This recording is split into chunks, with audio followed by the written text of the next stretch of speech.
ressenti cette gêne, cette oppression, cette douleur au niveau de la poitrine, une douleur sourde, un serrement, un point qui lance ces sensations qui, aussi banales qu'elles puissent paraître, peuvent parfois cacher des enjeux de santé majeurs. Aujourd'hui, nous allons essayer évidemment de décrypter ensemble cette énigme. Quand une douleur à la poitrine est-elle simplement une gêne passagère et quand faut-il s'alarmer car derrière chaque battement de cœur se cache une histoire parfois complexe qui est essentielle de comprendre. Pour vous en parler, professeur Arnaud Sonon, il est président de la Société béninoise de cardiologie. Bonjour et bienvenue. Bonjour, merci. Comment allez-vous? Je vais très bien, et vous? Ça va, Dieu merci. C'est un plaisir de vous recevoir sur 5 sur 7 matin pour évoquer, d'accord, ces pathologies ou cette pathologie, cette douleur au niveau de la poitrine ou douleur thoracique, c'est bien cela? C'est bien cela, oui. Alors, à quel moment une douleur thoracique devient-elle inquiétante? Alors, merci, monsieur le journaliste. Il y a plusieurs aspects qui peuvent inquiéter. D'abord, le début brutal. Vous savez, la douleur peut être une sensation sourde qui peut, je dirais, ne pas gêner le malade. Mais parfois, cette douleur atteint un niveau de gêne que le patient ressent comme étant vraiment inquiétant. Donc, c'est d'abord le ressenti du patient. Ça, c'est le premier aspect. Le deuxième aspect, c'est le début brutal. C'est-à-dire la seconde d'avant, le patient ne ressentait absolument rien du tout. Et puis, comme on le dit en milieu médical, un peu comme un coup de tonnerre dans un ciel serein, la douleur démarre. Le troisième aspect, c'est quand la douleur, elle survient à l'effort. Alors, je donne un exemple. La douleur apparaît quand le patient y monte 4 étages. Progressivement, elle apparaît pour un effort équivalent à 2 étages. Et puis, progressivement, elle apparaît quand le patient monte un étage. Donc, une douleur qui survient pour des efforts de moins en moins importants, ça doit inquiéter le malade. Est-ce qu'une douleur à la poitrine, est-ce que c'est normal d'avoir des douleurs à la poitrine? Non, pas du tout. Pas du tout. Il peut arriver qu'on ait quelques gênes entre les côtes, mais avoir mal jusqu'à serrer la poitrine de sa main, ça, c'est absolument pas normal. Non. Très bien. Et donc, quand on commence par sentir des gênes, aussi bénignes soient-elles, il faut aller consulter, c'est cela, vous Exactement, dites. Oui. Et quelles peuvent être les causes d'une douleur à la poitrine? Alors, déjà, la douleur thoracique, on en parle pourquoi? Parce que quand la douleur est causée par une affection qui provient du cœur ou bien qui provient du système vasculaire, la prendre en charge devient une urgence. On parle de course contre la montre. C'est-à-dire, quand c'est le cœur qui souffre parce qu'il n'a pas d'oxygène, parce qu'il y a un vaisseau qui est bouché, chaque minute qui passe rapproche de plus en plus le patient d'un décès certain. Donc, il ne faut pas perdre du temps. Il ne faut pas que le patient perde du temps. Il faut rapidement qu'il puisse s'adresser à un centre de santé. Votre question concernait les causes. Les causes. Les causes, je vais donner certains mots un peu savants pour vous, mais je vais essayer de les regrouper en 3 types de causes. D'accord. Les premières causes, c'est quand un vaisseau est bouché. Vous avez montré une image tantôt où on voit un caillot, un clou à l'intérieur d'un vaisseau et qui bouche le vaisseau. Quand il y a un caillot qui bouche un vaisseau, ça va entraîner ce qu'on appelle une ischémie et il est urgent de déboucher ce vaisseau pour que la circulation soit rétablie, quel que soit l'endroit où le vaisseau se trouve. Le deuxième type de cause, il s'agit d'une grosse quantité de liquide qui va entourer le cœur et qui va empêcher le cœur de bien s'étendre. Cette quantité de liquide, il faut rapidement l'éliminer pour que le cœur puisse reprendre son travail. D'accord ? Le troisième type de cause, il peut arriver que certains vaisseaux soient fendillés dans le sens de la longueur. Ce que nous appelons la dissection de l'aorte. Alors ça, c'est une affection qui est vraiment grave et qui donne aujourd'hui environ 80% de mortalité, de façon 80%. certaine. 80% de mortalité. C'est effroyable comme chiffre. Alors, sous nos cieux, oui. Ailleurs, si le patient se présente très tôt, il a la possibilité de bénéficier des soins appropriés. D'accord. Ouais. Alors, est-ce qu'une douleur thoracique cache forcément, on va dire, un problème cardiaque. Non. Vous savez, dans le thorax, alors le thorax, généralement, on le définit comme l'espace situé entre la base du cou et le diaphragme. Le diaphragme, c'est un muscle qui participe à la respiration et qui sépare, si vous voulez, le thorax de l'abdomen. Alors, dans le thorax, il y a d'abord le contenant. Le contenant, c'est ce qui contient. Et donc, le contenant, c'est tout ce qui est peau, tissu sous-cutané, les côtes, tout ce qui est muscle, tout ce qui est os. Ça, c'est le contenant. La douleur peut provenir du contenant. Donc, elle peut provenir de l'enveloppe. Voilà. Maintenant, il y a le contenu. Le contenu, c'est les organes qui sont dans le thorax. Et au niveau de ce contenu, il n'y a pas que le cœur. Il y a les poumons. Il y a le pancréas. Il y a l'œsophage. Il y a beaucoup d'organes. Évidemment, au milieu de tout ça, il y a le cœur, il y a les vaisseaux. Donc, tout ce que je viens de citer peut être la source de douleurs thoraciques. Alors, comment est-ce qu'on distingue alors une douleur thoracique liée à un problème cardiaque d'une autre cause? Alors, en dehors des caractéristiques que je vous ai énumérées tantôt, alors le patient à lui seul, il ne peut pas le savoir. D'accord. Le patient, il vous dira, j'ai mal, il y a quelque chose qui me serre dans la poitrine, ça devient de plus en plus gênant, j'arrive pas à dormir la nuit, ça m'a réveillé brutalement la nuit. Et donc, c'est l'agent de santé qui pourra faire la part des choses. Dès que le patient a mal dans la poitrine, il faut qu'il puisse consulter un médecin. Que ce soit un médecin ou un infirmier, ça n'a pas d'importance. Les cardiologues, bon, il n'y en a pas 10 000 au Bénin. Donc, penser que le patient pourra joindre un cardiologue tout de suite, c'est un peu utopique. Mais l'agent de santé qu'il va voir a le devoir de l'orienter très rapidement vers un cardiologue parce que l'examen le plus urgent à faire, c'est l'électrocardiogramme. L'électrocardiogramme, c'est cet examen qui n'est pas invasif, qui traduit sur un papier millimétré tout ce qui est activité électrique du cœur. D'accord. Voilà. Alors, est-ce que, on va dire, arrivé chez le médecin, il y a l'électrocardiogramme, comme vous venez de dire. Oui. Est-ce qu'il y a d'autres examens complémentaires au besoin? Oui, il y a des examens sanguins, il y a des examens biologiques, parce que quand le cœur souffre, le cœur libère dans la circulation générale des enzymes, et donc quand on dose ces enzymes, on va trouver que le taux est anormalement élevé, ce qui donnera la preuve que c'est le cœur qui est en train de souffrir et pas autre chose.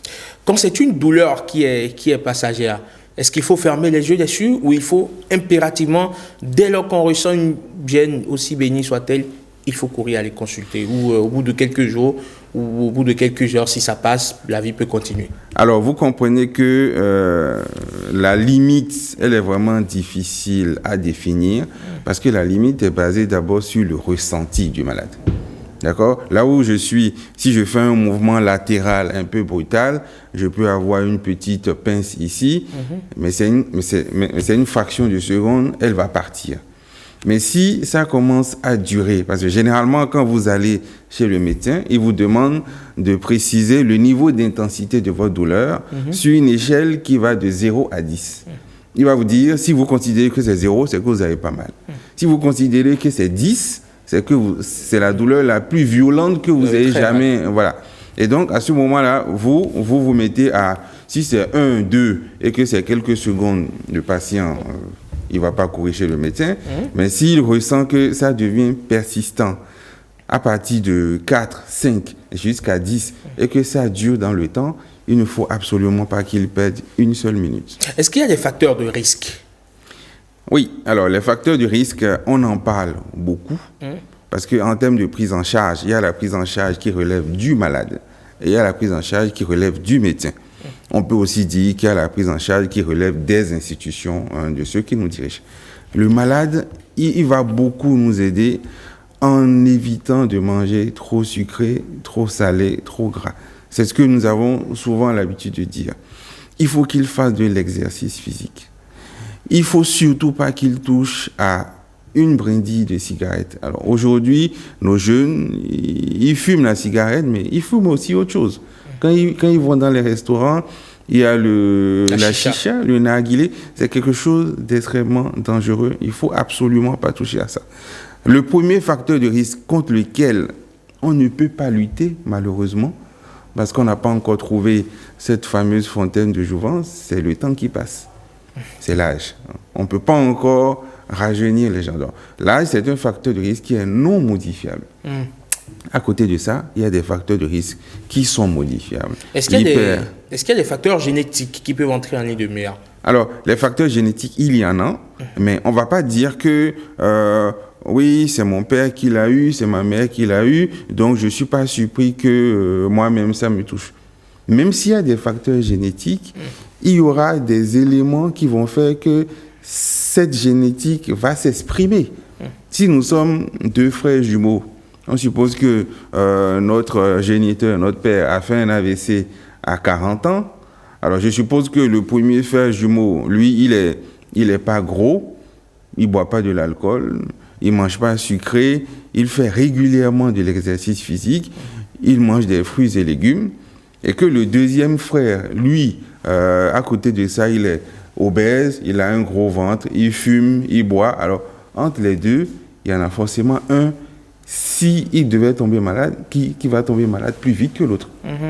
Celui qui est obèse, qui a des comportements malsains, déviants, même s'ils ont la même génétique, lui, il a beaucoup plus de risques de tomber malade que l'autre. Donc, la génétique, c'est quelque chose qu'on ne peut pas modifier, mais on ne va pas tout mettre sur le dos de la génétique.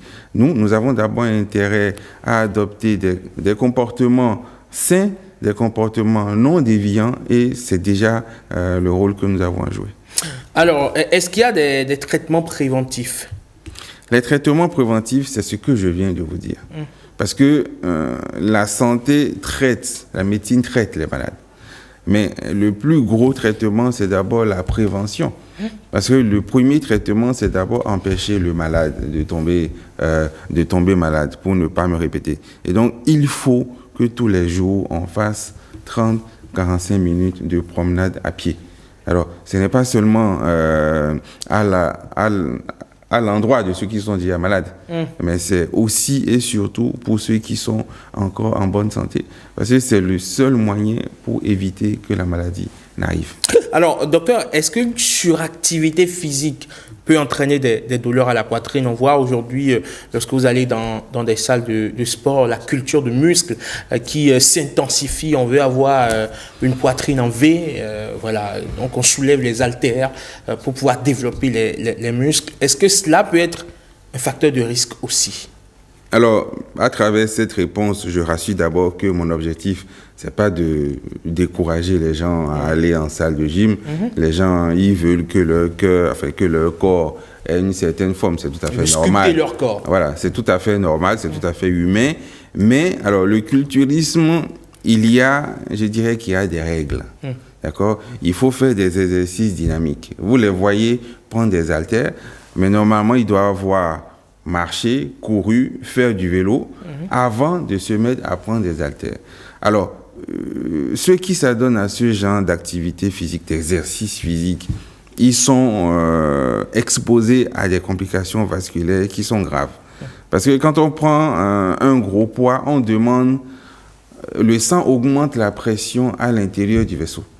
Et le plus gros risque, si la pression devient anormalement élevée, c'est que le vaisseau, il s'éclate. Ou bien que le vaisseau soit fendillé dans le sens de sa longueur.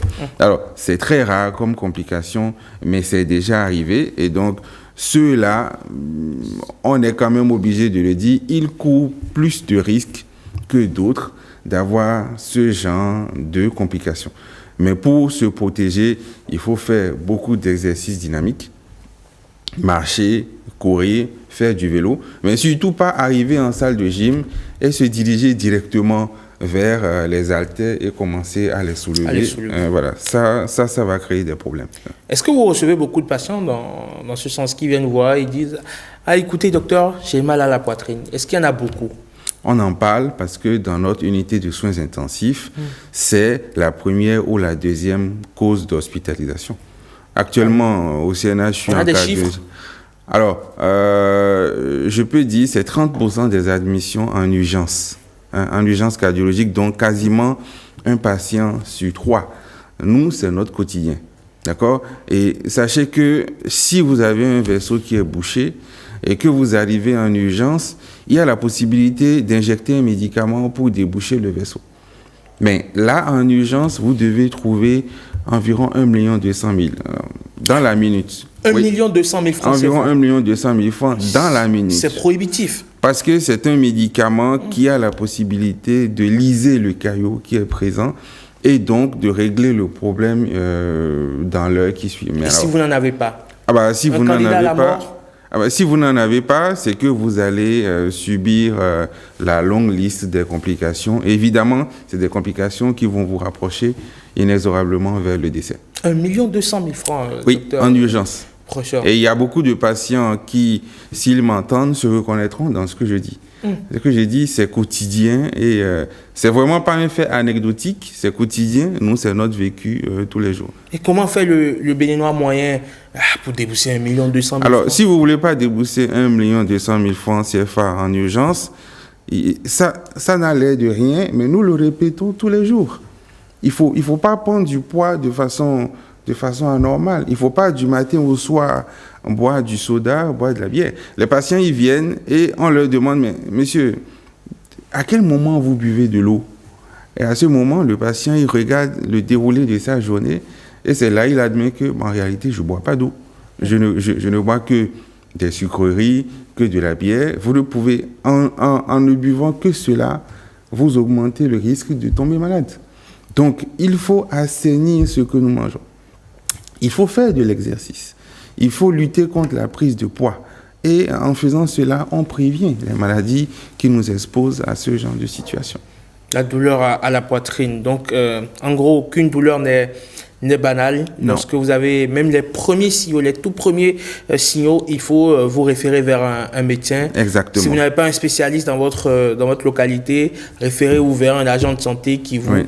À son tour, va vous référer vers un...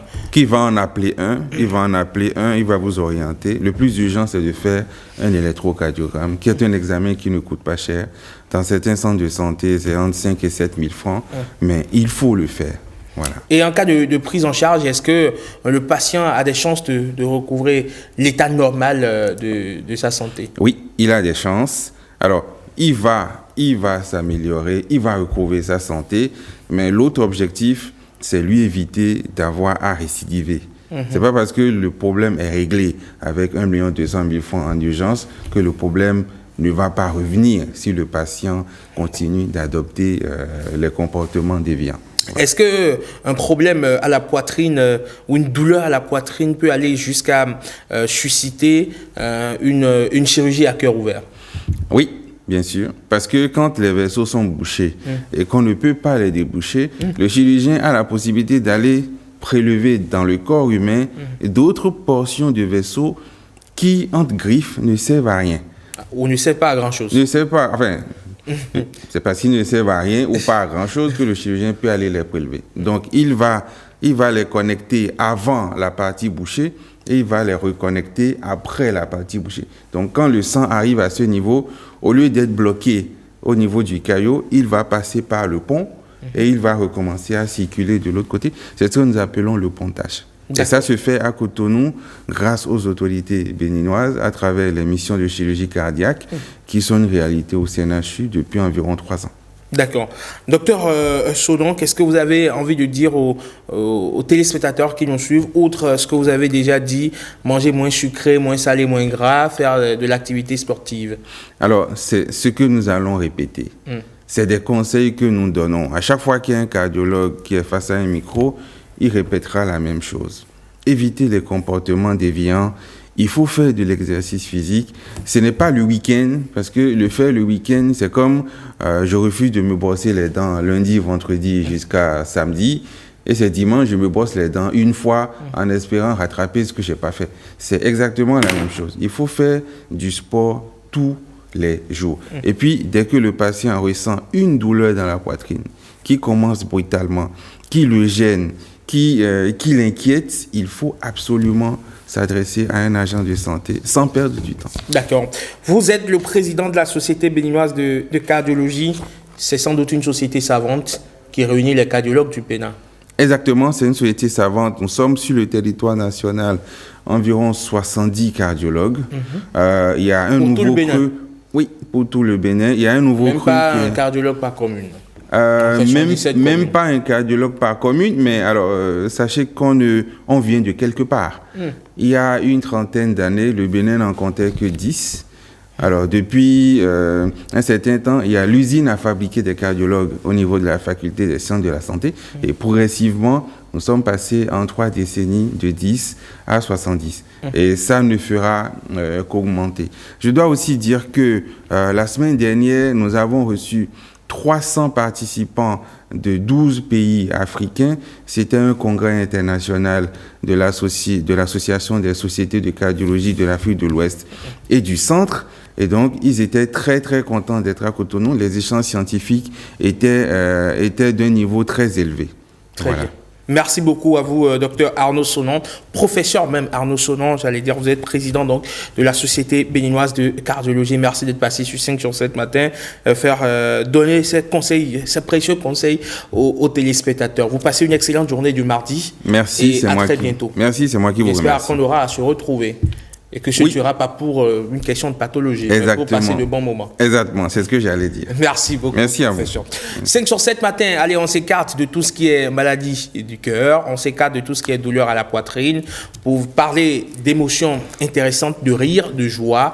Et c'est ce qu'elle a ressenti lorsqu'on lui a décerné son trophée du côté de Dakar. Cécile Goudou sera un guest avec nous pour nous parler de tout ceci. À tout de suite.